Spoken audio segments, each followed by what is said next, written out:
A billionaire CEO decides to personally investigate one of his failing restaurants, disguised as an ordinary customer. In the middle of the meal, a 6-year-old girl hands him a secret note, revealing something disturbing. What first seemed like a simple child's game turns into clues of a multi-million-dollar scheme of corruption and blackmail. But it is the courage of that child that sparks a fight for justice, capable of changing lives and saving an empire. Chapter 1. The Man in the Suit. The sleek black Audi pulled into the parking lot of Harvest Table, one of the 37 restaurants in the Parker Culinary Group empire. William Parker adjusted his glasses. Plain frames with clear lenses that completed his disguise, along with casual clothes instead of his usual tailored suits. At 42, William, or Will as he preferred, had built his restaurant chain from a single Seattle food truck to a nationwide sensation. But something was wrong with this particular location. The quarterly reports showed a steady decline in profits, customer satisfaction scores had plummeted, and staff turnover had mysteriously tripled. As CEO, Will could have sent in auditors or management consultants, but his instincts told him this required a personal touch. Sometimes the only way to understand a problem was to experience it firsthand. "Table for one, please," Will said to the hostess, noting her frazzled appearance and forced smile.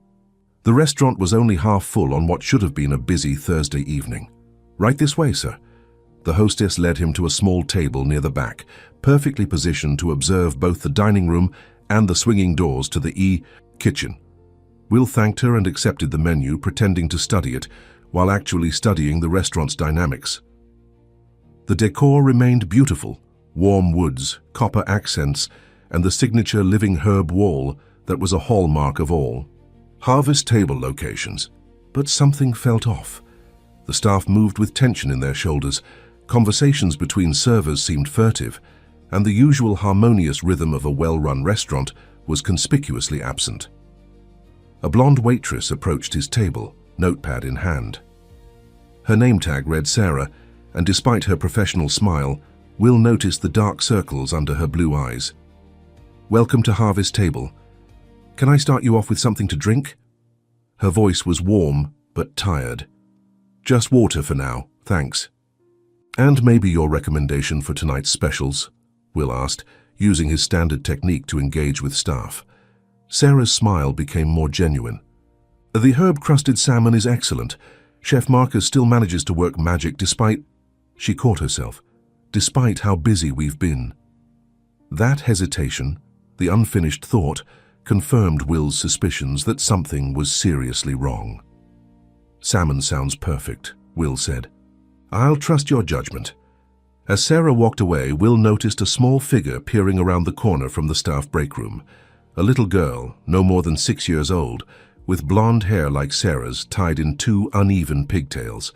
She was watching the dining room with unusual intensity for a child her age, her eyes moving methodically from table to table as if conducting her own investigation. When the girl's eyes met Will's, she didn't look away as most children would. Instead, she studied him with a seriousness that was both amusing and slightly disconcerting. Will smiled at her, and after a moment's consideration, she disappeared back into the break room. Sarah returned with his water. "Sorry for the wait. Thursday deliveries are always a bit chaotic." "No problem at all," Will assured her. "I couldn't help noticing, is that your daughter?" Sarah's expression shifted immediately to one of embarrassment and concern. "I'm so sorry about that. My babysitter cancelled last minute, and I couldn't find anyone else. My manager allowed her to stay in the break room just for tonight. I promise she won't disturb any guests." "She's not disturbing anyone," Will said quickly. "I was just curious. It must be difficult juggling work and parenthood." Relief washed over Sarah's face. "You have no idea. But we manage. Emily's very self-sufficient for her age. Too grown up sometimes, if I'm honest." Will nodded sympathetically. "I'm sure you're doing a great job." Sarah gave him a grateful look before heading to another table. Will continued his observations, noting how the restaurant manager, Robert Donovan, spent most of his time in his office rather than on the floor.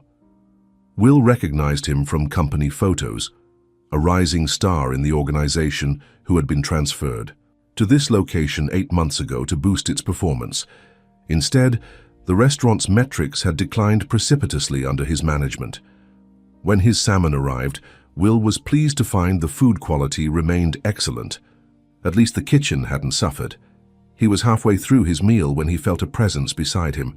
Looking down, he found Emily standing next to his table, her hands clasped behind her back. "Hello," Will said, surprised. Emily glanced around quickly, then slipped something onto his table, a folded piece of paper torn from a coloring book. Before Will could say anything else, she pressed her finger to her lips in a universal shh gesture and scurried away. Intrigued, Will carefully opened the note. In a child's uneven handwriting, it read, "Mr. Important Man, my mommy is in danger. The bad manager is doing secret bad things. He makes the numbers wrong and is very mean when nobody can see. Please help. I have more proof in my detective club notebook in the broom closet. Don't tell anyone I told you. Emily T." Will felt a chill despite the warm restaurant. He discreetly folded the note and slipped it into his pocket, his mind racing. Children often had active imaginations, but something about Emily's earnestness gave him pause. The specificity about making the numbers wrong was particularly concerning. Across the restaurant, Sarah was frantically looking around, her expression panicked, until she spotted Emily emerging from the restroom hallway, deliberately taking a different route back to the break room. Sarah's shoulders sagged with relief, unaware of her daughter's detour to Will's table. Will finished his meal quickly and asked for the check. When Sarah returned with it, he left a generous tip and a business card underneath the billfold. It wasn't his CEO card, but one he used for his food blog side project. William Wright, culinary enthusiast. "The salmon was excellent," Will told her. "You were right about the chef working magic."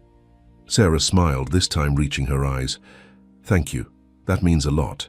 Chef Marcus deserves the credit." "I'd love to feature this place on my blog," Will added. "Would you mind if I came back and asked you a few questions about the restaurant sometime? You clearly know your way around the menu." She hesitated, clearly flattered but uncertain. I suppose that would be all right." "Great. My number's on the card, no pressure though." As Will stood to leave, he saw Robert Donovan emerge from his office, eyes narrowing at the sight of Sarah chatting with a customer.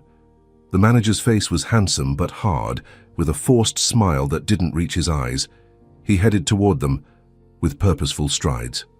"Time to find that broom closet," Will murmured to himself, slipping away toward the restrooms. The narrow hallway led past the bathrooms to a service area. Will glanced back to ensure no one was watching, then tried the door marked supply closet. It opened easily. Inside, among mops and cleaning supplies, he spotted a child-sized plastic chair wedged in the corner, with a flashlight and a purple notebook partially hidden behind a stack of paper towels. The cover of the notebook was decorated with stickers and bore the words "Kitchen Detectives Club" in the same uneven handwriting as the note. Will hesitated only briefly before taking the notebook. He'd return it, of course, but first he needed to see if Emily's proof held any substance. He slipped the notebook into his jacket and made his way out through the side exit, unnoticed by the staff. In his car, Will opened the purple notebook and began to read. What he found inside made his blood run cold. Through the eyes of a 6-year-old, using drawings, misspelled words, and even glued scraps of receipts, Emily had unknowingly documented what appeared to be a systematic pattern of financial manipulation and staff intimidation. Will started his car, his mind made up. Tomorrow he would return, not as a customer, but as the owner. However, as he drove away, he failed to notice Robert Donovan watching his departure from the restaurant window, already scrolling through security footage on his tablet, his expression darkening as he zoomed in on Will's face. Chapter 2. The U. Detective's Notebook. The penthouse suite of the Parker Tower afforded Will a panoramic view of Seattle's skyline, but tonight he barely noticed the twinkling lights of the city he loved.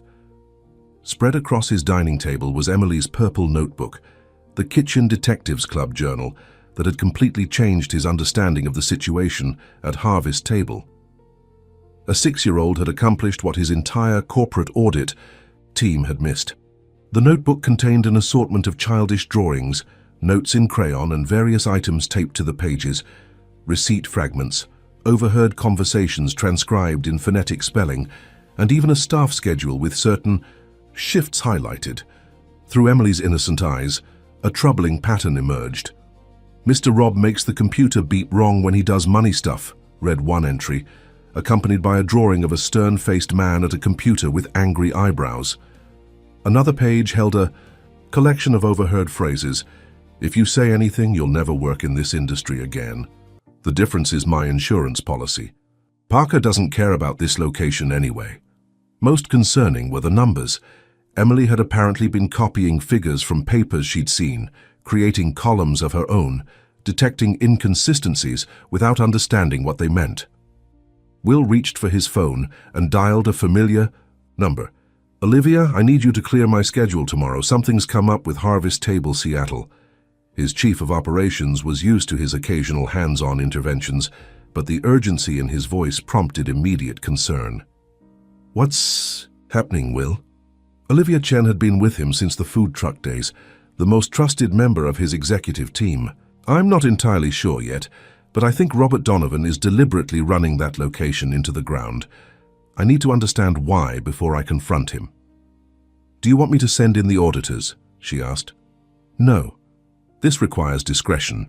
If word gets out that we're investigating him, he might destroy evidence or worse, intimidate the staff into silence."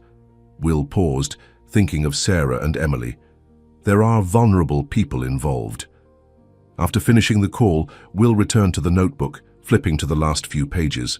He stopped at a letter written in purple crayon on a page, decorated with hearts and stars.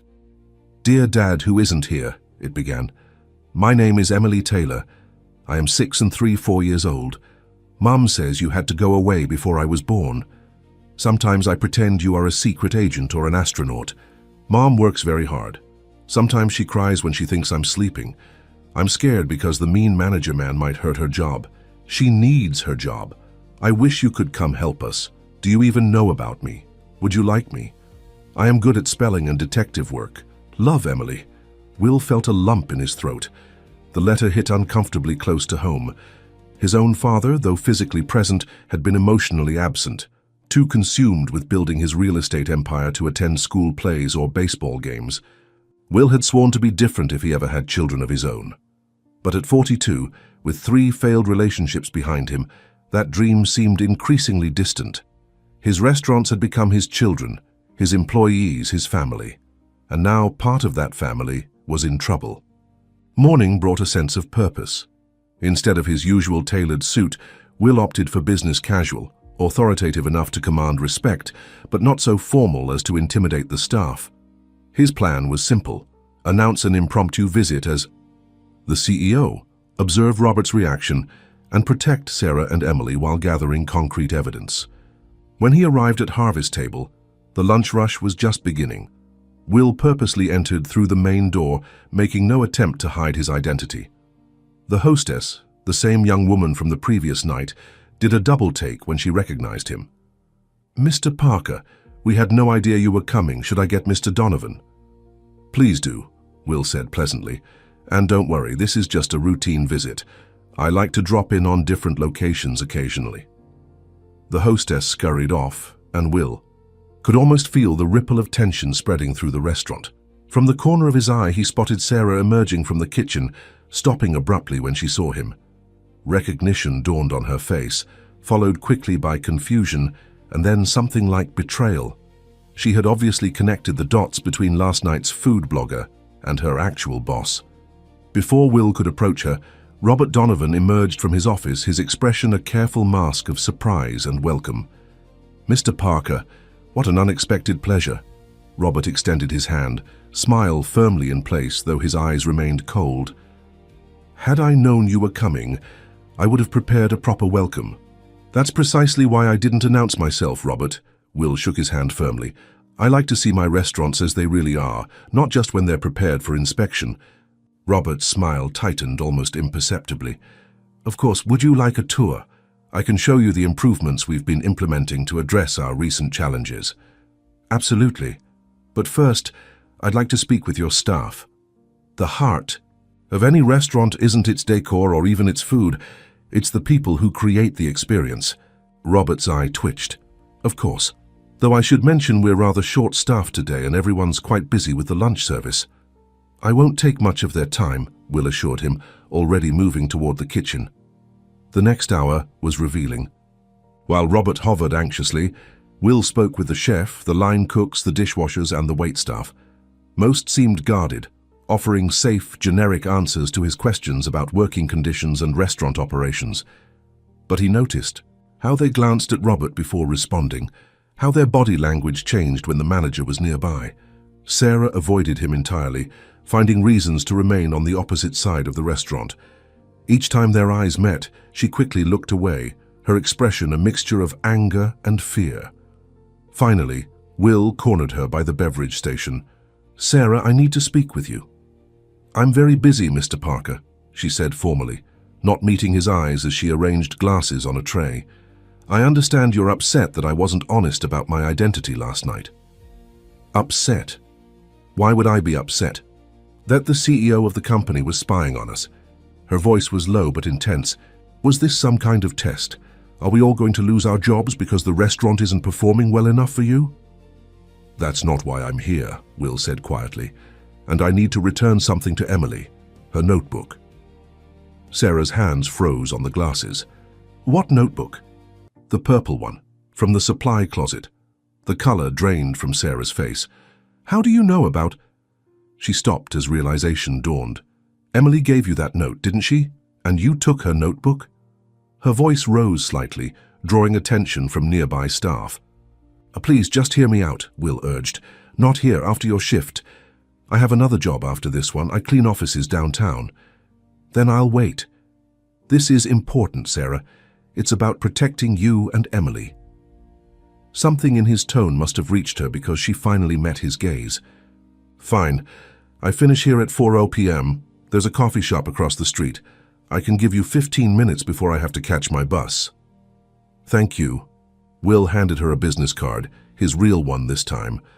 "My direct line, in case anything changes." As Sarah took the card, Robert appeared beside them.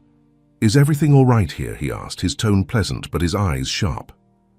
"Just getting to know my staff," Will said smoothly. "Sarah was telling me about your new table service protocol." "Was she?" Robert's gaze slid to Sarah. "I'm surprised she remembers it given how often she's late for our staff meetings." The implied threat wasn't subtle. Sarah's jaw tightened, but she remained silent. "Actually," Will interjected, "Sarah was just explaining how difficult the new system is to implement with reduced staff. Perhaps we should discuss increasing the labor budget for this location." Robert's smile became strained. "I'd be happy to review the numbers with you in my office." "Excellent. And I'd like to see all the books, payroll, inventory, vendor contracts, everything."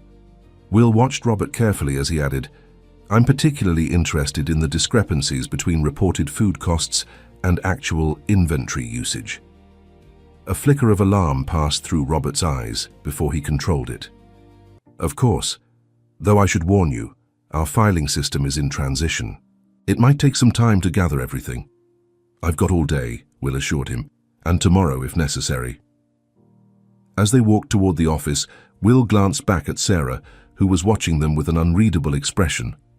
Whatever was happening at Harvest Table, he was now certain of one thing.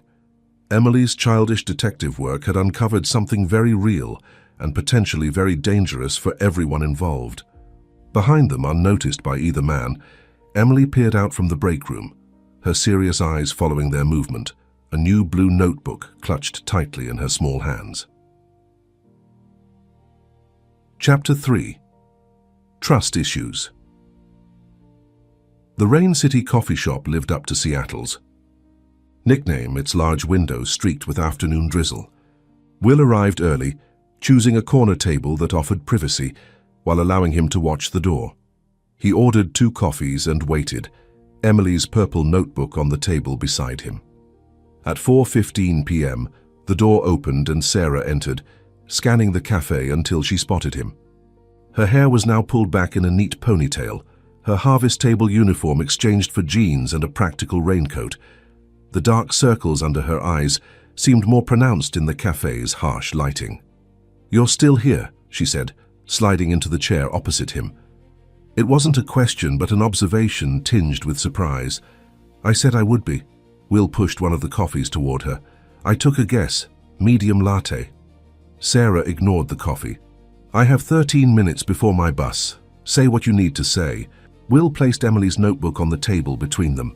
Your daughter has been conducting her own investigation at the restaurant. Did you know that? Sarah's eyes widened slightly at the sight of the familiar purple cover.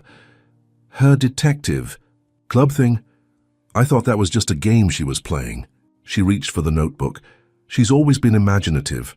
It started as a game, Will agreed, but Emily noticed things that adults might miss because they're too busy or too close to the situation. Sarah flipped through the notebook, her expression shifting from dismissive to concerned as she examined the contents. These are invoices, delivery schedules, staff meetings. She looked up at Will.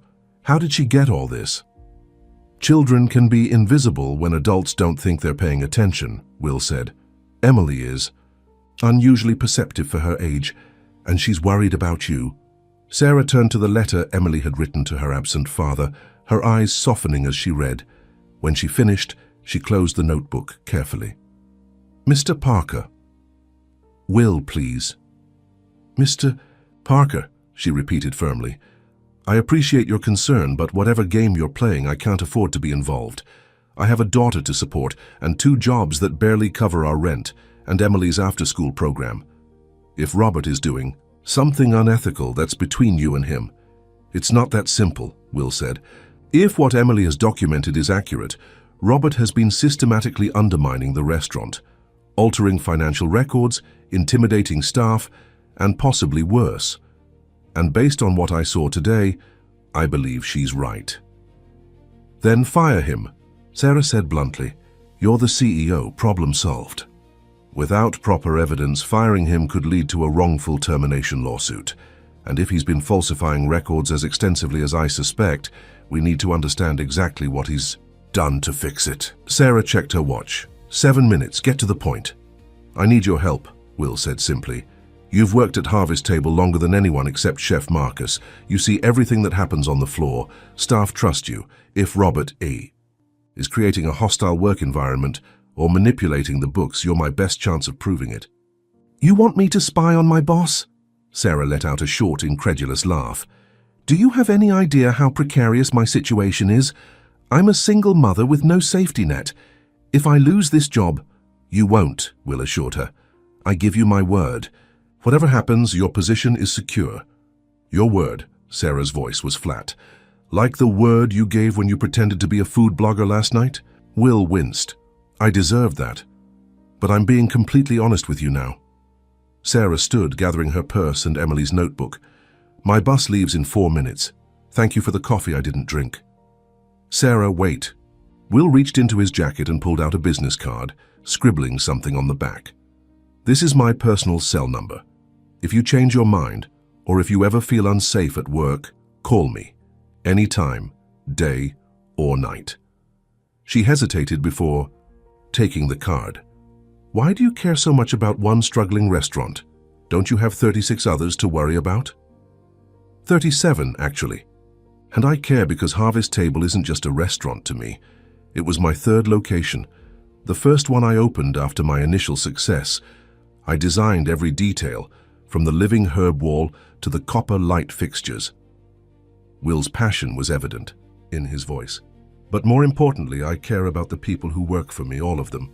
Sarah studied him for a moment, then slipped the card into her pocket. I have to go. Will watched her leave, hoping he'd made some progress in gaining her trust.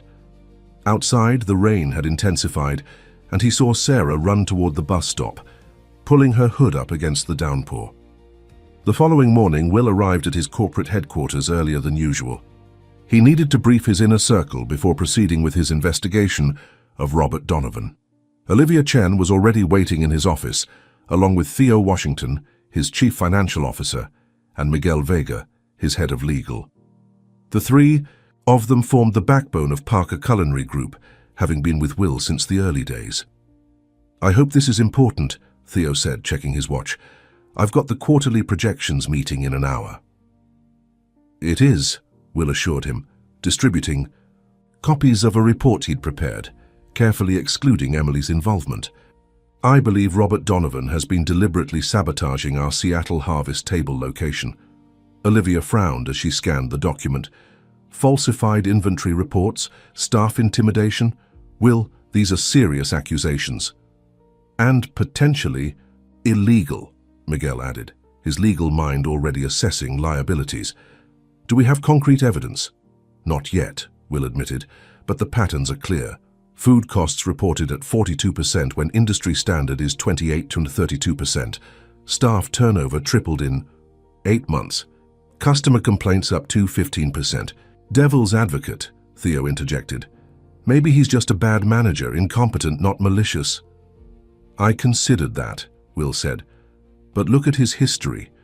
Before Seattle, Robert managed our Portland location, one of our top performers. Before that, Chicago, also excellent. He knows how to run a successful restaurant." "So why tank this one?" Olivia asked the question they were all thinking. "That's what I need to find out. And I need your help." Will outlined his plan: a thorough but discreet investigation, digital forensics on the restaurant's computer systems, and a deep dive into Robert's personal and professional background. "We need to move carefully," Miguel cautioned. "If he realizes we're investigating him, he could destroy evidence or worse, try to preemptively discredit you. Which is why I need to stay close to the situation," Will said. "I'm going back to Seattle tomorrow. Officially, I'm doing a hands-on evaluation of the restaurant to understand its challenges. Unofficially, I'll be watching Robert and trying to gain the trust of the staff. Particularly this waitress," Theo noted, pointing to Sarah's name in the report. "You seem to think she's key to understanding what's happening." Will nodded, ignoring the knowing look Olivia gave him. His chief of operations had witnessed his past relationships crash and burn as he prioritized work over personal life. "Just be careful," Olivia said, "both with the investigation and with personal entanglements."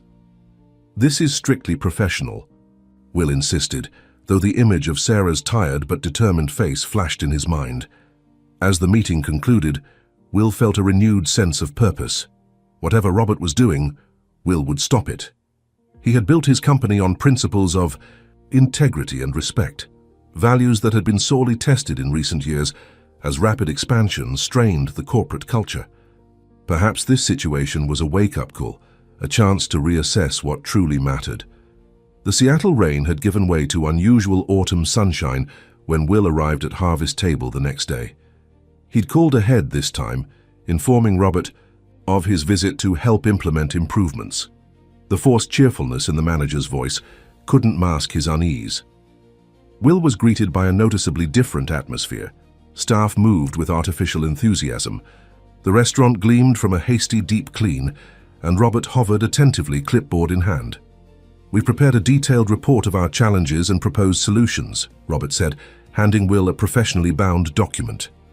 "As you'll see, we've been battling several external factors: road construction limiting access, a new competitor 2 blocks away, and supplier issues unique to this region." Will accepted the report with a nod. "Very thorough. I'd like to start by observing a full service cycle, from pre-opening prep to closing procedures." Robert's smile faltered slightly. "Of course, though that's a 14-hour day. Surely you don't intend to—" "Every minute," Will confirmed. "I want to understand exactly what's happening here." As they toured the kitchen, Will spotted Sarah instructing a new server on the point-of-sale system. Their eyes met briefly before she turned away, her posture stiffening. "Sarah seems to have leadership qualities," Will observed casually. "Has she expressed interest in management training?"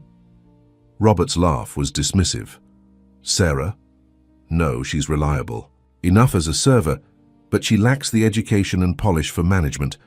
Plus, her situation with her daughter makes her scheduling problematic." Will noted the thinly veiled prejudice in Robert's assessment, but kept his expression neutral. Sometimes the best leaders come from unexpected places. The day progressed with Will shadowing different staff members, asking questions and taking notes. He observed Robert's management style, charming with customers, controlling with staff, and noticeably anxious whenever Will examined operational details too closely.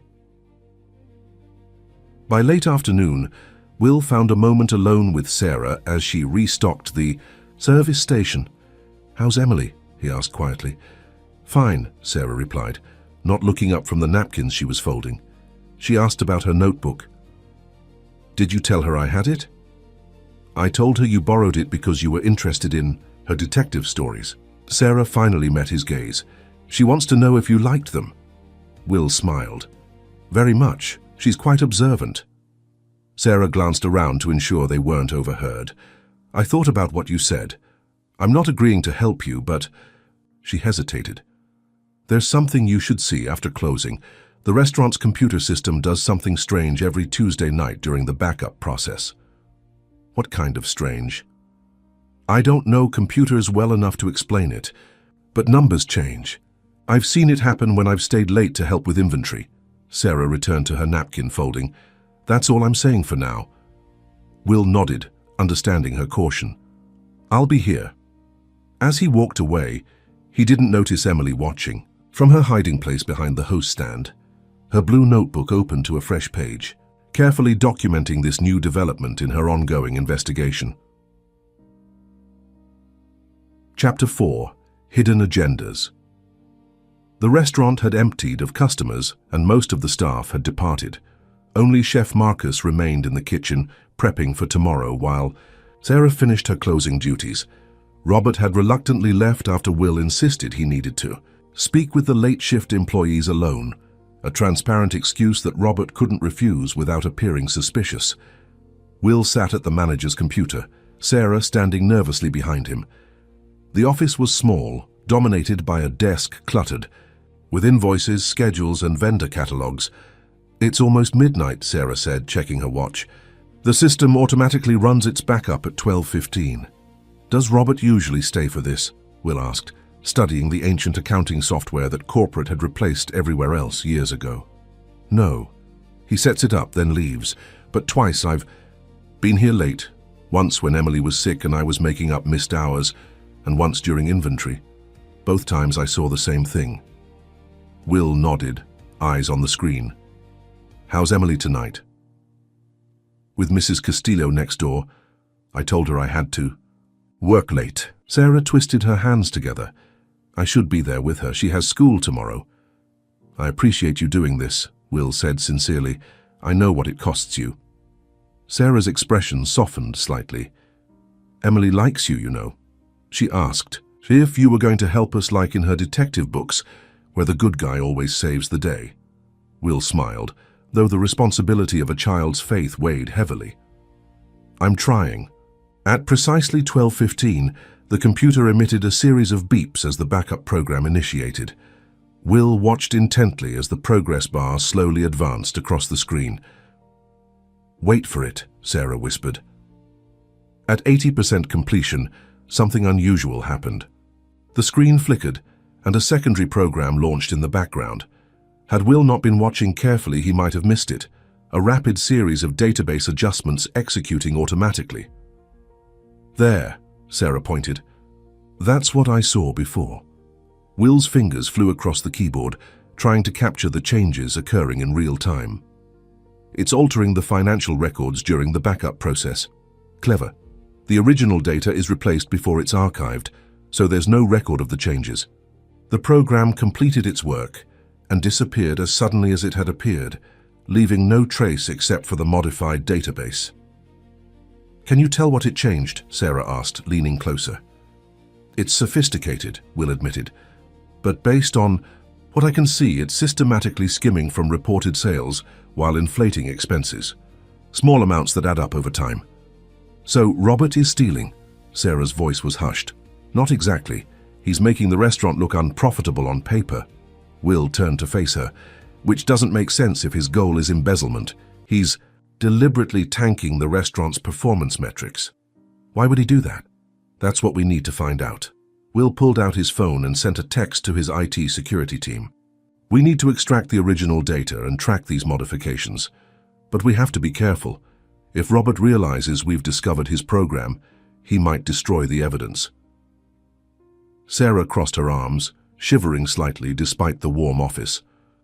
"This feels dangerous, Will." It was the first time she'd used his first name, he realized. "I won't let anything happen to you or Emily," he promised, meaning it more than she could know. "You can't guarantee that." Her voice held no accusation, just pragmatic reality. Rich men always think they can control everything. Will stood, facing her directly. "You're right. I can't guarantee perfect safety, but I can promise I'll do everything in my power to protect you both. And my power is considerable." Something in his tone must have convinced her because she nodded slowly. "I should get home to Emily." "I'll drive you," Will offered. "No need. My car's in the lot." Will raised an eyebrow. "You have a car, but take the bus." "Gas is expensive. I only drive when I absolutely have to, like tonight when I knew I'd be out late." She grabbed her purse from the desk. "Besides, the bus drops me closer to Emily's school." Will admired her practicality and resourcefulness. "Let me walk you. To your car, at least." In the darkened parking lot, Will waited as Sarah unlocked an aging Honda Civic, its blue paint faded and one fender visibly dented. As she opened the door, a child's booster seat was visible in the back, surrounded by coloring books and small toys, evidence of Emily's presence. "Thank you for tonight," Will said. "You've given us a crucial lead." Sarah paused before getting, "Teos, what happens now?" "I need to understand Robert's motivation. This goes beyond simple mismanagement. He's deliberately sabotaging the restaurant, and I need to know why." "Be careful," Sarah warned. "Robert can be intimidating when he feels cornered." Will nodded, watching as she drove away, her taillights disappearing into the misty Seattle night. The next morning found Will in his hotel room, surrounded by documents spread across the bed. He'd been up most of the night reviewing Robert, Donovan's employment history, personnel file and performance evaluations. Something nagged at him, a pattern he couldn't quite identify. His phone rang, displaying Olivia's name. "Tell me you have something," Will answered. "Oh, I have something." "All right," Olivia replied. "Our IT team analyzed the backup files you sent. They confirmed the manipulation program has been running for 7 months. But here's the interesting part. Similar code was found at 2 other restaurants in our group, both previously managed by Robert Donovan." Will sat up straighter. "Portland and Chicago?" "No. Surprisingly, those were clean. It was Denver and Phoenix, locations he filled in temporarily during management transitions." Will frowned. The picture was becoming more complex. "And both those locations showed performance issues during his tenure? Denver recovered after he left. Phoenix is still struggling. There's something bigger happening here," Will mused. "Olivia, I need you to dig deeper into Robert's background, before he joined us, during his time with us. Everything. Already on it. And Will, Miguel is concerned about potential liability if Robert has been manipulating financial data. It could affect our tax filings, investor reports." "One problem at a time," Will said, though he shared the concern. "Anything else?" Olivia hesitated. "Just be careful. If Robert realizes you're onto him, there's no telling how he might react." After ending the call, Will returned to the documents, determined to find the missing piece. Hours later, his persistence paid off. Buried in Robert's initial employment application was a brief mention of his previous employer, Hartwell Restaurant Group, a regional competitor that had gone bankrupt 5 years ago. Will quickly searched for information about Hartwell and found himself looking at a corporate scandal that had largely flown under the national radar. The CEO had been accused of mismanagement and forced to sell off restaurant assets at a fraction of their value. The primary beneficiary, Midwest Hospitality Consortium, a conglomerate known for aggressive acquisition tactics. A suspicion began to form in Will's mind. He placed another call to Olivia. "I need everything we have on Midwest Hospitality Consortium," he said when she answered, "particularly any recent acquisition attempts or expansion plans in our markets." "Midwest? They approached us last year about buying our Seattle locations," Olivia recalled. "You turned them down flat. And now one of those locations is mysteriously failing," Will said grimly. "I think I'm starting to understand what's happening here." At Harvest Table, the lunch service was in full swing when Will arrived. He spotted Sarah immediately, efficiently managing her section while keeping a watchful eye on Emily, who sat in a corner booth doing homework. School must have ended early today, Will surmised. Robert was nowhere to be seen, which suited Will perfectly. He needed more information before confronting the manager. Will made his way to Emily's table, approaching with a friendly smile. "Mind if I join you, Detective?" Emily looked up from her math worksheet, her serious expression brightening slightly. "Did you like my notebook?" "Very much," Will said, sliding into the booth opposite her. "You're quite observant." "That's an important skill for a detective." Emily nodded solemnly. "Mom gave it back to me. She said you borrowed it for research." "That's right. I hope you don't mind." Emily shrugged. "It's okay. I started a new one." She patted her backpack protectively. "This one has code so bad guys can't read it." Will couldn't help but smile at her precociousness. "Very smart. Can I ask you something, Emily? How long have you been watching Mr. Donovan?" Emily considered the question carefully. "Since Easter. He was mean to Miss Jackie and made her cry. That's when I started my detective club." "Jackie? Was she a server here?" "She was the assistant manager. Mr. Rob made her quit." Emily lowered her voice. "He said he had pictures of her doing bad things, but she said she didn't do them." Will kept his expression neutral despite his alarm. "I see. Did you ever tell your mum about this?" Emily shook her head. "Mum works really hard. I don't want to make her sad with bad stuff." The child's protectiveness toward her mother touched Will deeply. "That's very considerate of you, but sometimes adults need to know about bad things so they can fix them." "Are you going to fix the restaurant?" Emily asked, her blue eyes serious. Again. "Mum really needs this job. We're saving for a better apartment where I can have my own room." "I'm going to try my very best," Will promised. From across the restaurant, Sarah approached, concern evident in her expression. "Emily, no, you're supposed to wait until I come to your table." "It's okay, Mom," Emily said. "Mr. Will is helping with my detective case." Sarah's eyes darted nervously around the restaurant. "Mr. Parker is very busy, honey. He doesn't have time for games." "It's not a game," Emily insisted, but fell silent at her mother's warning look. "I was just keeping Emily company," Will explained, standing, "but I should check on the kitchen.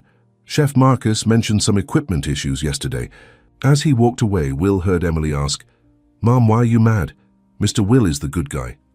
"It's complicated, sweetie," came Sarah's tired reply. "Sometimes even good guys can cause problems without meaning to." The words stung more than Will expected. He had barged into their lives, disrupting their careful balance. If his suspicions about Robert were correct, he might be putting them at risk. Yet doing nothing was no longer an option, not with evidence mounting of a coordinated effort to undermine his business and possibly harm his employees.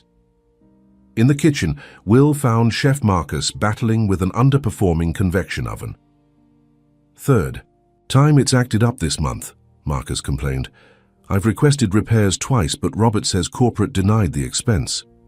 "That's not true," Will said, examining the oven. "Maintenance requests come directly to operations, and Olivia would never deny essential kitchen repairs." Marcus wiped his brow with a towel. "That's what I figured. Robert's been cutting corners everywhere. Quality ingredients substituted for cheaper alternatives, reduced cleaning services, delayed maintenance. It's like he wants this place to fail." "I'm beginning to think that's exactly what he wants," Will murmured. "Marcus, how long have you known Robert?" "Since he took over here. Why? Has he ever mentioned Hartwell Restaurant Group or Midwest Hospitality?" Marcus thought for a moment. "Not specifically, but he did say once that you can't trust big restaurant groups, that they chew people up and spit them out when they're no longer useful." Will nodded, another piece of the puzzle falling into place. "I need to ask a favor, Marcus. Don't mention this conversation to Robert. I'm working on something that might explain what's been happening here." "You got it, boss," Marcus agreed. "Whatever's going on, I just want to get back to running a proper kitchen." As Will left the kitchen, he spotted Robert entering the restaurant, engaged in an intense phone conversation. The manager's face was flushed with anger, his free hand gesticulating emphatically. Will ducked behind a partition, straining to hear. "I don't care what it takes," Robert was saying. "The timeline has moved up. Parker's been here for 2 days. Already. No, he doesn't suspect anything, but he's asking questions. Yes, I've been careful, but—" He stopped abruptly, noticing a server watching him. "I'll call you back." Will retreated to the restroom, his mind racing. The timeline had moved up. Whatever Robert was planning was accelerating because of Will's presence. He needed to act quickly, but he still lacked concrete proof of Robert's intentions. As he washed his hands, Will caught sight of his reflection, the determined set of his jaw, the intensity in his eyes. He barely recognized himself. The corporate executive had been replaced by something more primal, a protector, a hunter. This wasn't just about business anymore. It was about Sarah and Emily, about Chef Marcus and every other employee being manipulated in a game they didn't even know they were playing. Will pulled out his phone and called Olivia. "I need everything expedited and send Miguel to Seattle. We're moving to Phase 2. Chapter 5. The Perfect Storm. The skies over Seattle had darkened to a threatening gray by mid-afternoon, reflecting Will's mood as he sat in his hotel suite with Miguel Vega and 2 IT security specialists. Laptops and documents covered every surface as they built their case against Robert Donovan. "It's an impressive scheme," Miguel admitted, adjusting his glasses. Robert systematically degraded the restaurant's performance while creating a digital paper trail that would absolve him of responsibility. "And make corporate the villain," added Layla, the head of IT security. "According to these altered records, you denied legitimate requests for repairs, staff increases, and quality ingredients." Will nodded grimly. "Setting me up as the uncaring corporate boss who drove the restaurant into the ground through neglect and cost-cutting." "But why?" Miguel asked. "What's the endgame?" Will pushed a folder across the table. "Midwest Hospitality. Consortium. They've been aggressively expanding in the Pacific Northwest. 6 months ago, they approached one of our investors about buying our Seattle locations. I remember," Miguel said. "We declined. But if the restaurants were failing, particularly our flagship Seattle location, the board might reconsider." Will tapped another document. "Midwest hired a new director of acquisitions 9 months ago. Care to guess who it is?" Miguel scanned the paper, his eyebrows rising. "James Hartwell, former CEO of Hartwell Restaurant Group." "Where Robert worked before joining us," Will confirmed. "The company Hartwell ran into the ground before its assets were acquired by—" "Midwest," Miguel finished, the connections becoming clear. "So Robert is working with his former boss to sabotage your restaurants, driving down their value so Midwest can acquire them cheaply." "It's corporate sabotage," Will said, "and based on what we found in Denver and Phoenix, this isn't their first attempt." Layla frowned at her laptop screen. "We've recovered emails between Robert and an unnamed contact discussing the Seattle strategy. They're careful never to explicitly state their intentions, but the implication is clear." "Is it enough for legal action?" Will asked Miguel. The CCI lawyer spread his hands. "It's circumstantial. Strong enough for a civil case possibly, but criminal charges would be a stretch without more direct evidence." "Which we might never get," Will said frustratedly. "They're too careful." "There is another approach," Miguel suggested. "Set a trap. Let Robert think his plan is working. If Midwest makes a formal acquisition offer based on falsified performance data, we'd have them on record attempting to benefit from corporate espionage." Will considered this. "Too risky. It could take months, and meanwhile the restaurant continues to suffer. The staff continues to suffer." Sarah and Emily's faces flashed in his mind.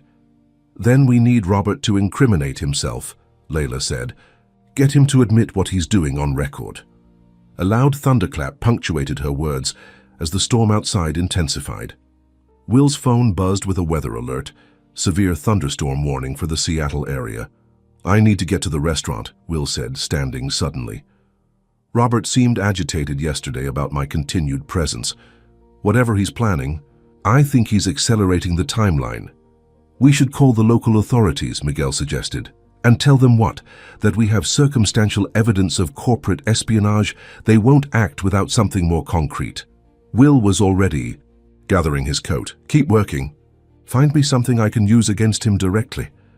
The rain was coming down in sheets when Will's car pulled into Harvest Table's parking lot. The restaurant appeared unusually quiet for early evening service, the windows fogged with condensation, against the chill outside. Inside, Will immediately sensed something was wrong. The dining room was half empty with only 2 servers visible. Neither was Sarah. Will approached the hostess, a college-aged girl who looked harried. "Where's Sarah Taylor?" "She called in sick," the hostess replied, along with 3 other servers. "We're seriously understaffed tonight." Will frowned. Sarah hadn't mentioned any illness when he'd seen her the previous day. And Robert? In his office. He's been there all afternoon. Will headed directly to the manager's office, not bothering to knock before entering. Robert looked up from his computer, surprise quickly masked by a professional smile. "Will, I wasn't expecting you tonight." "Clearly," Will said, closing the door behind him. "Half your staff is missing, including Sarah Taylor." Robert shrugged. "Food poisoning, apparently. Some staff party I wasn't invited to." His tone was light, but his eyes remained watchful. "These things happen." "Convenient timing," Will observed. "Just when I've been asking questions about financial discrepancies." Robert's smile tightened. "I'm not sure what you're implying." "Think you know exactly what I'm implying." Will moved closer to the desk. "Tell me, how long have you been working with James Hartwell?" A flicker of alarm crossed Robert's face before he controlled it. "James Hartwell? The name sounds vaguely familiar, but I don't believe I know him. Strange, since you worked for him at Hartwell Restaurant Group before joining us." "That was years ago. I barely remember my time there." Will placed both hands on the desk, leaning forward. "Stop lying, Robert. We know about the program that alters the financial records during backups. We know about your communications regarding the Seattle strategy. We know you've been deliberately sabotaging this restaurant to drive down its value for a Midwest acquisition." Robert's expression hardened. "Prove it." The challenge hung in the air between them. Will had pushed too hard without enough concrete evidence, and they both knew it. After a moment, Robert leaned back in his chair. "Look, Will, I understand you're concerned about this location's performance. That's why you're here, after all. But these wild accusations are beneath you. If you have actual evidence of wrongdoing, present it. Otherwise, I have a restaurant to run during a staff shortage." Will straightened, recognizing the stalemate. "This isn't over." "No," Robert agreed, his tone suddenly cold. "It isn't." As Will turned to leave, his phone buzzed with an incoming text. It was from Sarah, sent to the personal number he'd given her. "Need to talk. Not sick. Something happened. Meet at Rain City. Coffee ASAP." Will felt a chill that had nothing to do with the storm outside. He glanced back at Robert, who was watching him with calculated calmness. "Enjoy your evening, Will," Robert said pleasantly. "Drive carefully. The roads are treacherous in this weather." The implied threat wasn't subtle. Will left without another word, hurrying through the rain to his car. Rain City Coffee was nearly deserted when Will arrived, the storm keeping most customers at home. Sarah sat in the same corner table they'd used before, her hands wrapped around a mug, her face pale and drawn. "What happened?" Will asked, sliding into the seat opposite her. "Robert knows," Sarah said without preamble. "He knows I helped you." Will's stomach tightened. "How?" "I don't know, but he called me this morning, said there was a private event tonight and they didn't need me. Then an hour ago I got this." She pushed her phone across the table. The text message was simple. "I know what you and Parker are doing. Consider your position terminated. Cross me again and your daughter's school will receive an anonymous tip about her living conditions." "What living conditions?" Will asked, confused. Sarah's eyes filled with tears. "Our apartment, it's not great. The building's been cited for code violations multiple times. Technically, it's not considered suitable for children, but it's all I can afford in a neighborhood where Emily can attend a decent school. He's threatening to call child protective services," Will realized, anger building in his chest. Sarah nodded, wiping her eyes. "I can't lose Emily. She's everything to me." "That won't happen," Will promised. Where is she now? With Mrs. Castillo next door. I told her I had a job interview. Will reached across the table and took Sarah's hand. Listen to me. Robert is desperate. He knows we're close to exposing him. That's why he's resorting to threats. What does he want? Why is he doing this? Will explained what they'd discovered. Robert's connection to Hartwell, the corporate sabotage, the planned acquisition by Midwest. So our jobs, our livelihoods, were just collateral damage in some corporate game. Sarah's sadness gave way to anger. Yes, but we're going to stop him, Will assured her. We just need evidence that will stand up in court. Sarah's phone buzzed with an incoming call. She glanced at it, her face paling further. It's Mrs. Castillo. Will watched as Sarah answered, her expression changing from concern to alarm in seconds. When? How long ago? Sarah was already standing, gathering her purse. I'll be right there. What's wrong? Will asked as she ended the call. Emily's gone. Mrs. Castillo went to check on her and found the apartment door open. She thought Emily was with me. Will's blood ran cold. Could she have gone somewhere on her own? A friend's house? In this storm? No. Emily's terrified of thunder. Sarah was moving toward the door, panic evident in every movement. I have to find her. I'm coming with you, Will said, following her into the rain. They took Will's car, racing through the storm-lashed streets toward Sarah's apartment building. Will tried to keep his voice calm despite his growing dread. When did Mrs. Castillo last see Emily? About an hour ago. She gave her dinner, then went to her own apartment to watch her shows. She only checked back because of the thunder. She knows Emily gets scared. Sarah was gripping the door handle so tightly her knuckles were white. This is my fault. I should have been there. Don't blame yourself, Will said firmly. We don't know what happened yet. But as they pulled up to the rundown apartment building, Will had a sickening suspicion that Robert Donovan was somehow involved. The threat against Sarah had escalated too quickly to be coincidence. Mrs. Castillo, an elderly woman with kind eyes and a worried expression, met them at the entrance. I've looked everywhere, she said in accented English. The building, the playground, even the laundry room, nothing. Sarah was already running up the stairs to their third-floor apartment, Will close behind. The apartment door stood ajar, revealing a small, meticulously clean living space. Despite the building's obvious disrepair, Sarah had created a warm home, walls decorated with Emily's artwork, bookshelves filled with children's literature, a small table set for two. Emily, Sarah called, rushing from room to room, though the apartment was barely large enough to warrant the search. Emily, are you here? Will noticed something on the small kitchen table, a piece of notebook paper with childish handwriting. Sarah, look at this. She grabbed the paper, reading aloud. Mum, Mr. Rob called and said you were in trouble at the restaurant.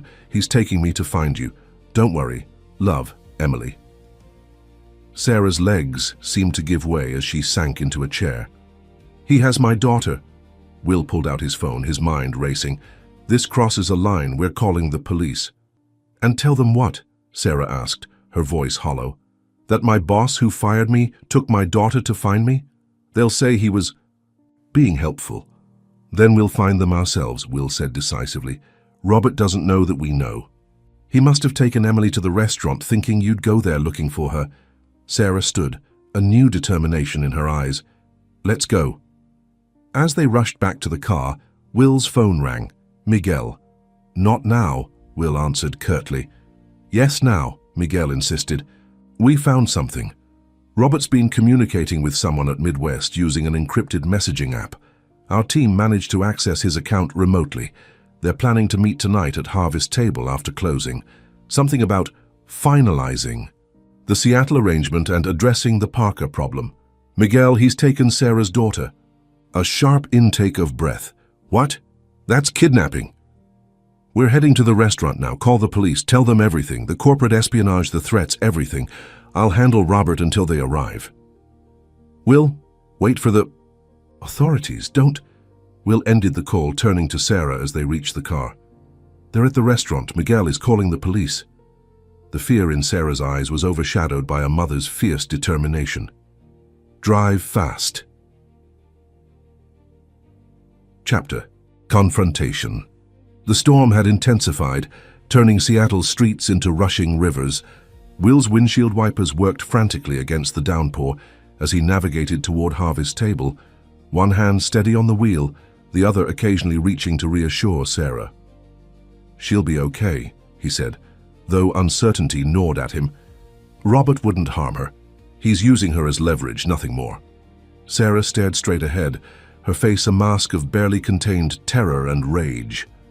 "If he's touched a single hair on her head—" Will's phone rang through the car's Bluetooth system. "Olivia." "Miguel filled me in," she said without preamble. "Police are on their way to the restaurant, but they're dealing with multiple emergencies because of the storm. ETA is 20 minutes at best." "We'll be there in 5, Will replied. "Will, listen to me. Wait for the police. Robert isn't alone. Our intelligence suggests James Hartwell himself may be there for this meeting." "Emily can't wait," Will said firmly, "but I need you to do something. The restaurant's security cameras. Can you access them remotely?" "Already trying," Olivia confirmed. "The system should connect to our corporate network, but something's blocking it. Robert may have disabled the connection. Keep trying. And Olivia, record everything if you get through." As they approached Harvey's table, Will pulled into a side street, parking some distance from the restaurant. "Why are we stopping here?" Sarah asked anxiously. "We need to be strategic," Will explained. "If Robert sees us coming, he might panic. We need to find Emily first." The restaurant appeared, closed, its windows dark except for a faint light from the back office. The staff parking lot held only 2 vehicles, Robert's BMW and an unfamiliar luxury sedan with rental car plates. "Hartwell," Will murmured. "He's here." They approached cautiously through the rain, moving toward the kitchen's delivery entrance, which was less likely to be locked after hours for late deliveries. Will tried the handle. It opened. "Stay behind me," he whispered to Sarah, who nodded grimly, her focus absolute. The kitchen was dark and silent, the stainless steel surfaces gleaming dully in the emergency exit lights. They moved quietly through the space, pausing at the swinging doors that led to the dining room. Through the small windows in the doors, they could see the darkened restaurant, empty of customers and staff. A shaft of light spilled from the partially open office door, accompanied by the low murmur of male voices. "Where's Emily?" Sarah whispered, scanning the shadows desperately. Will strained to listen to the conversation. "Acquisition offer will be presented to the board next week," a voice Will didn't recognize was saying. "With the quarterly numbers in free fall, they'll have little choice but to accept." "Parker suspects something," came Robert's reply. "He confronted me earlier. Today." "Suspects isn't the same as knows," the other man, presumably Hartwell, responded dismissively. "And even if he does, it's too late. The damage is done. This location's reputation is in tatters, staff morale is destroyed, and customer loyalty has evaporated. A brilliant execution, Robert. Thank you, sir. I learned from the best." Their smug satisfaction made Will's blood boil. Years of work, dozens of livelihoods, all treated as collateral damage in their corporate game. Sarah tugged at his sleeve, pointing toward the break room. The door was closed, but a thin strip of light showed beneath it. They crept across the dining room, staying low and using the tables as cover. When they reached the break room, Will eased the door open slowly. Emily sat at the small table, her blue notebook open before her, crayon in hand. She looked up, her eyes widening at the sight of her mother. "Mommy," she whispered excitedly. Sarah rushed to her daughter, enveloping her in a fierce hug, tears streaming down her face. "Are you okay? Did he hurt you?" Emily shook her head. "Mr. Robb said you were in trouble and needed help, but when we got here he told me to wait and be quiet. I knew something was wrong, so I pretended to be scared of the storm and said I wanted to color in here." Will marveled at the child's instinctive understanding of the situation. "Smart thinking, detective." Emily beamed at the praise. "I wrote down everything in my new notebook, for evidence." "We need to get out of here," Will said quietly, "now while they're still talking." Sarah nodded, gathering Emily into her arms. "The delivery entrance?" "Too risky. They might hear the door. Will glanced around the break room, his eyes settling on the small window near the ceiling. That leads to the side alley. It's small, but Emily could fit through, then she could unlock the side door for us. Sarah looked dubious. I don't know. I can do it, Mummy, Emily said, with the confidence of a child who didn't fully grasp the danger. I'm good at climbing. Before they could decide, the break room door swung fully open. Robert Donovan stood in the doorway, his expression shifting from surprise to cold calculation. Well, this is an unexpected family reunion, he said, his voice dangerously soft. Sarah, Will, how nice of you to join us. Will stepped forward, positioning himself between Robert and Sarah and Emily. It's over, Robert. The police are on their way. Robert smiled, unperturbed. Are they? In this storm? I doubt they're prioritizing your corporate espionage claims when there are real emergencies happening across the city.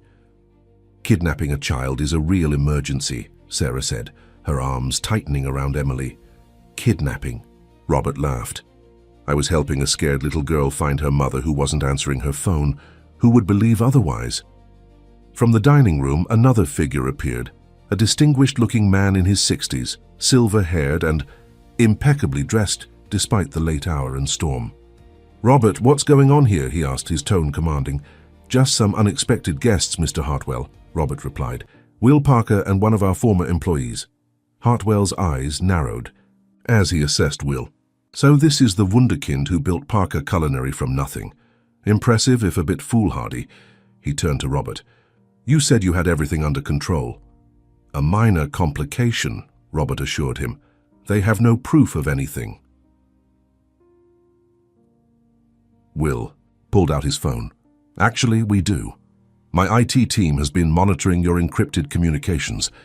We know everything about your Seattle strategy and how you've been manipulating this restaurant's performance to drive down its value for acquisition.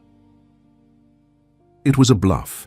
They had fragments of evidence, but nothing comprehensive enough for an ironclad case. But the flash of uncertainty that crossed Hartwell's face suggested the bluff might work. Baseless accusations, Hartwell said dismissively, though with less confidence. If you had any real evidence, you'd have gone to the authorities. Already. We did, Will countered. They're on their way, but I wanted to see for myself the men who would threaten a child to advance their corporate agenda. Hartwell's head snapped toward Robert. What is he talking about? What child? Robert shifted uncomfortably. A necessary precaution, the mother, was becoming problematic. You used my daughter, Sarah said, her voice shaking with fury. You frightened her and lied to her. I didn't hurt her, Robert insisted, glancing nervously at Hartwell. Hartwell's expression had darkened. We agreed. No unnecessary risks, nothing that could lead to criminal charges. Corporate espionage is a civil matter, but involving a child? He shook his head, backing away from Robert. This isn't what I signed on for. Will saw the opening and pressed his advantage. It's not too late to mitigate the damage, Mr. Hartwell. Cooperate with the investigation. Testify against Robert, and the courts will look more favorably on your case. Don't listen to him, Robert urged. He's bluffing. There is no investigation. As if on cue, Will's phone buzzed with a text from Olivia. Security camera access restored. Recording everything. Police 5 minutes out. Will held up the phone so both men could see the message. Last chance, gentlemen. The smart play is to surrender peacefully. Hartwell's corporate instinct for self-preservation kicked in. I was misled about the nature of this operation, he said quickly. Robert assured me this was standard competitive intelligence gathering. I had no knowledge of any threats or intimidation, especially involving children. You backstabbing coward, Robert snarled, his carefully maintained facade crumbling. After everything I did for you for Hartwell Group, which you helped run into the ground, Hartwell countered, I gave you a second chance at Midwest because you promised results. Not scandals, not kidnapping charges. The two men were so focused on their deteriorating alliance that they didn't notice Emily slipping from her mother's arms and edging toward the break room door. Stop arguing! The child suddenly shouted, her voice surprisingly commanding for someone so small. You're both bad guys, and my mom and Mr. Will are the good guys. My detective notebook proves it." All eyes turned to Emily, who stood defiantly, her blue notebook clutched to her chest. "Emily," Sarah said anxiously, reaching for her daughter. Robert moved suddenly, grabbing Emily's arm. "Let's see this famous notebook, shall we?" "Let her go." Sarah lunged forward, but Hartwell unexpectedly stepped between them. "Enough, Robert," he said firmly. "Release the child. Now, you've gone too far." Robert's face contorted with rage. "You're throwing me to the wolves, again, just like last time." In the distance, the wail of police sirens became audible over the storm. Robert's grip on Emily loosened just enough for the child to wrench free, scampering back to her mother. Will stepped forward, placing himself directly in front of Robert. "It's over," he said quietly. "Don't make this worse for yourself." For a moment, something dangerous flashed in Robert's eyes, the cornered look of a man with nothing to lose. Then abruptly, his shoulders slumped. "You have no idea what it's like," he said bitterly, "to give everything to a company, only to be discarded when convenient. Hartwell did it to me. You would have done the same eventually." "That's where you're wrong," Will replied. "My company is built on valuing people, not using them." "That's the fundamental difference between us, Robert." The sirens grew louder, police lights now visible through the rain-streaked windows. Hartwell had already moved toward the front door, ready to present himself to the authorities in the most favorable light possible. As the first officers entered the restaurant, Will turned to Sarah and Emily, who clung to each other with relieved exhaustion. "Are you both okay?" he asked softly. Sarah nodded, too overwhelmed for words. Emily, however, looked up at Will with solemn blue eyes. "My detective club solved the case," she said seriously. Will knelt to her level, smiling gently. "It absolutely did, Detective Emily. You're the hero of this story." "What happens now?" Sarah asked as officers began securing the scene, separating Robert and Hartwell for questioning. "Now," Will said, taking her hand, "we rebuild, together, if you'll let me." The look Sarah gave him was complex, gratitude and relief mixed with something deeper, something that had been growing between them through this shared ordeal. It wasn't love, not yet, but it was the foundation upon which love could be built: trust, respect, and shared purpose. Outside, the storm began to subside, the pounding rain softening to a gentle patter as the first officers approached to take their statements. Chapter 7. A Family Recipe. 6 months later, the Seattle skyline sparkled. Under a rare cloudless spring day, Harvest Table hummed with activity as staff prepared for the evening's special event. The restaurant had undergone a transformation, not just in decor, with its refreshed living herb wall and warm copper accents polished to a high shine, but in spirit. Sarah moved through the dining room, checking each table arrangement with meticulous care. As the newly appointed assistant manager, she took her responsibilities seriously, especially today. "Mom, is this straight?" Emily called from across the room, where she was positioning a hand-lettered sign reading, "Grand Reopening Celebration." "Perfect. Sweetie," Sarah assured her. At 7 years old, Emily had grown an inch taller and worlds more confident in the month since that stormy night. Her detective club had evolved into a genuine interest in business operations, with Will patiently explaining everything from inventory management to customer service principles. The kitchen doors swung open as Chef Marcus emerged, wiping his hands on his apron. "Appetizers are ready, Sarah, and may I say your suggested menu additions have been a hit with the test group." Sarah smiled, still not entirely used to having her ideas valued and implemented. "Thanks, Marcus." Will thought the Northwest Mediterranean fusion concept would appeal to the neighborhood demographics. "Will thought right," Marcus agreed. "Speaking of our fearless leader, where is he?" "Conference call with the board," Sarah replied, finalizing the employee stock ownership plan before tonight's announcement. The aftermath of the Harvest Table conspiracy, as the business press had dubbed it, had been transformative for Parker Culinary Group. Robert Donovan and James Hartwell had both faced serious consequences. Robert for harassment, intimidation, and reckless endangerment of a minor, Hartwell for corporate espionage and attempted fraud. The investigation had uncovered similar schemes at restaurants across the country, leading to a broader industry reckoning about ethical business practices. For Will, the experience had prompted a fundamental re-evaluation of his company's values and structure. The new employee stock ownership plan was just the beginning of changes designed to ensure that every worker had a stake in the company's success. As Sarah checked her watch, her engagement ring caught the light, a simple but elegant diamond that Will had presented to her just 1 month ago, after a careful courtship that prioritized Emily's comfort above all else. The transition from employer-employee to equals had taken time and conscious effort. Will had insisted Sarah finish her long-deferred business degree, which she now attended part-time while working at the restaurant. Their relationship had developed naturally, built on mutual respect and shared values rather than rushed passion. "Sarah?" Will's voice came from the entrance, where he stood in one of his impeccably tailored suits, his expression brightening at the sight of her. "Everything looks amazing." "We're almost ready," she confirmed, moving to meet him. "How was the board meeting?" "Unanimous approval," Will said, his eyes sparkling with excitement. "The ESOP is official.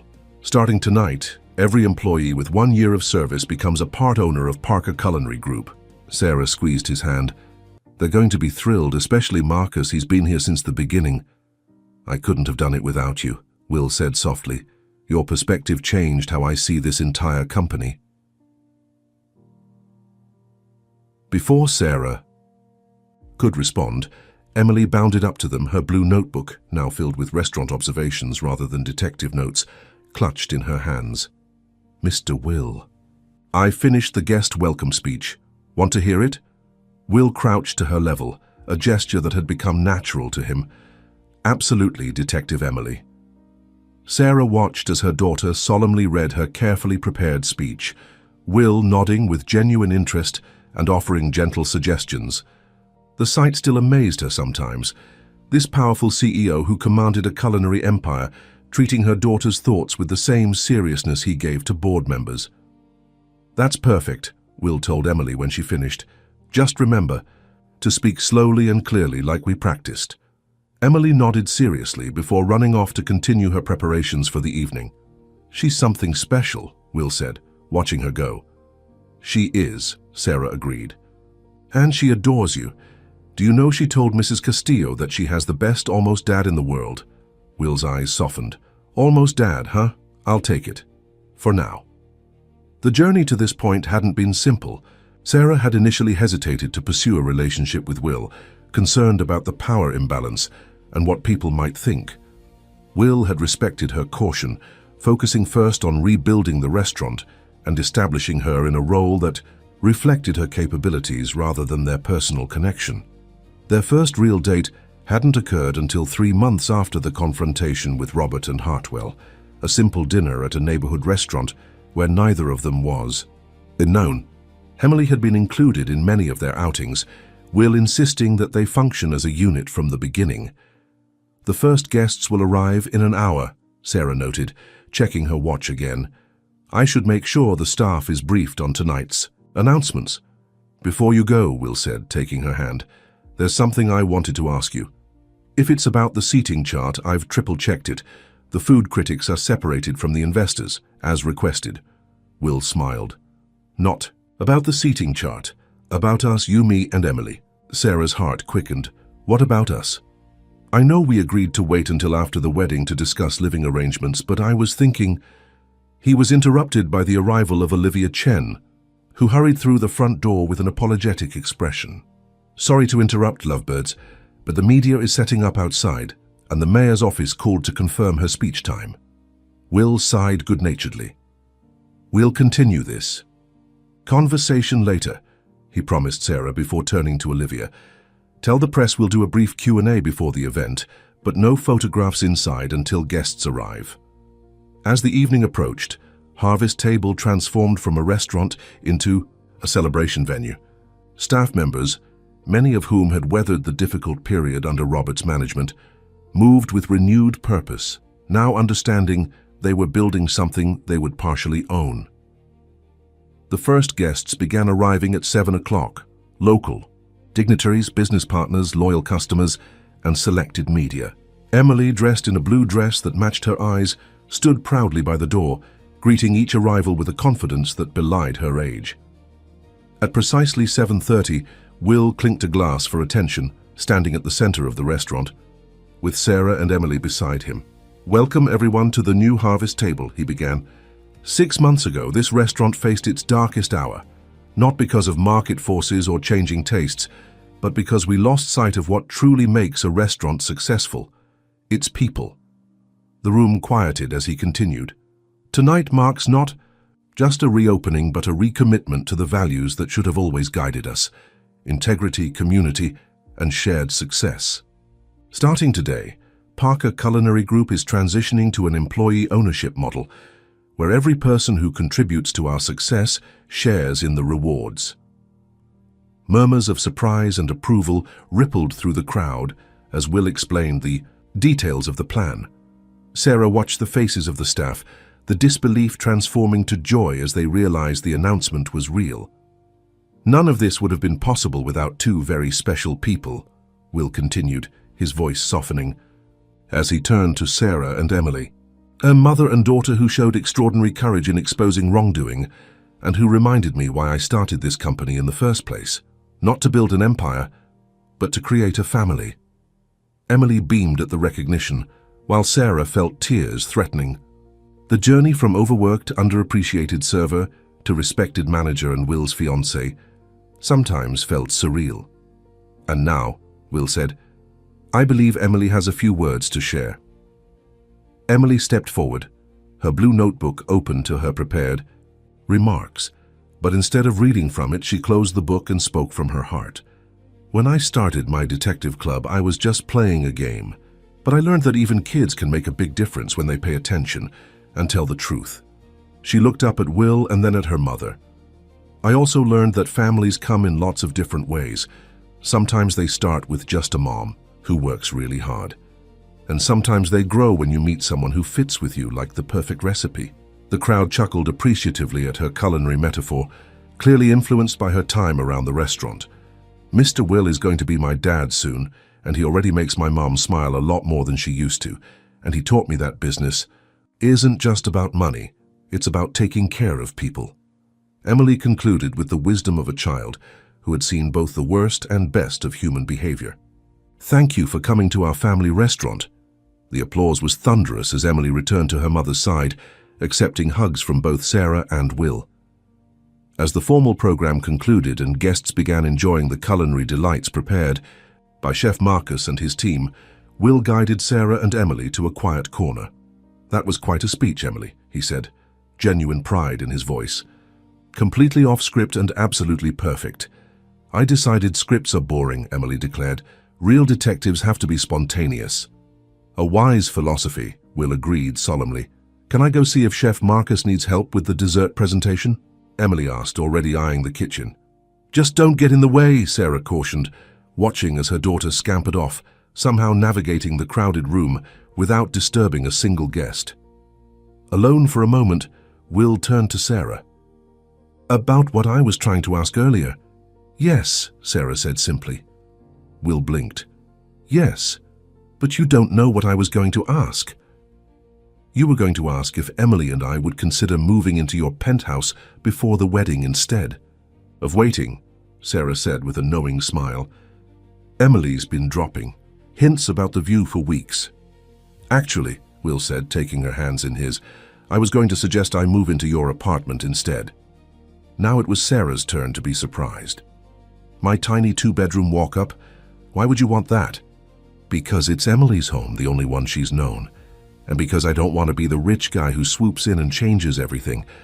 I thought we could take it slowly. Keep your place for now. Eventually find a new home together that belongs to all of us equally." Sarah's heart swelled at his thoughtfulness. "That's incredibly sweet, but completely impractical. Your suits alone would take up our entire closet space." Will laughed. "I can simplify." And your morning conference calls would wake the entire building. Those walls are paper thin. I'll whisper. Sarah shook her head, smiling. How about a compromise? We find a new place together, not your penthouse, not my apartment. Something that's ours from the beginning. Deal, Will agreed immediately, as long as it has a room for Emily's detective club headquarters. And a decent kitchen, Sarah added. You are a culinary magnate, after all. Their laughter blended with the ambient sounds of the successful event. Clinking glasses, appreciative murmurs over exceptional food, the hum of a community being rebuilt. Across the room, Emily had positioned herself beside Chef Marcus, solemnly handing him garnishes for the dessert plates. The chef treated her assistants with the same seriousness he would give a culinary school extern, showing her the proper placement for each element. Look at her, Sarah said softly. 6 months ago she was hiding in the break room, afraid of what she'd discovered. Now she's thriving. Children are remarkably resilient, Will observed, and Emily is exceptional, even by those standards. She gets that from her mother, came a familiar voice as Olivia joined them, champagne flute in hand. Congratulations, you two. The event is a smashing success. The mayor is telling everyone this is a model for ethical business practices citywide. Thanks, Olivia, Will said. None of this would have happened without your support during the investigation. Speaking of which, Olivia continued, lowering her voice, I just received word that Robert Donovan's sentencing is scheduled for next month. His lawyer is pushing for probation, but with the evidence we gathered, he's looking at actual time. Sarah's expression grew serious. I still don't understand how he could threaten a child. Desperation, Will said simply. He felt betrayed by the corporate world and was determined to get revenge no matter the cost. Well, the cost was his freedom and reputation, Olivia noted. And speaking of costs, the final numbers came. In for the employee ownership transition. The lawyers say it's the most generous ESOP structure they've ever seen. Will shrugged. It was the right thing to do. This company was built by its people. They deserve to share in its success. As Olivia moved on to speak with other guests, Sarah leaned against Will's shoulder. When did you become such a progressive business leader? I think it started the moment a 6-year-old detective handed me a note in a restaurant, Will replied, his arm slipping around her waist. Some lessons come from unexpected teachers. The evening continued, a perfect blend of celebration and new beginnings. As midnight approached, the last guests departed, leaving only staff and family. Chef Marcus raised a final toast to the assembled team. To Harvest Table, reborn stronger than ever, and to Will and Sarah, proof that sometimes a crisis brings us exactly what we need. Emily, fighting sleep, but determined to last until the official end, tugged on Will's sleeve. Does this mean our detective case is closed? She asked, yawning. Will knelt beside her as he always did when speaking with her. This case is closed, Detective Emily. But I have a feeling there will be many more adventures for us. As a family, she asked hopefully. As a family,